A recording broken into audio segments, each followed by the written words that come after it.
Forgot your CloudRaptor password? No worries. Here's how you can reset it in just a few steps. First, go to the CloudRaptor login page.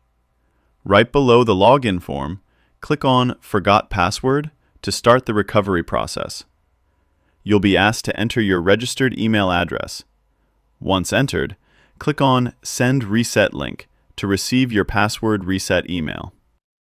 Now, check your email inbox for the reset message.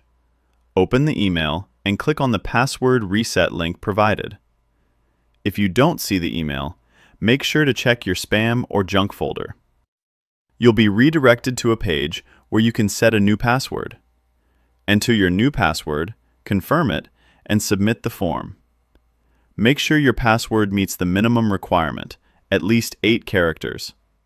Once completed, your password is updated immediately. You can now log in using your new password, and your old password will no longer work. If you're still having trouble, you can contact CloudRaptor support for assistance. And that's how you reset your CloudRaptor password quickly and securely.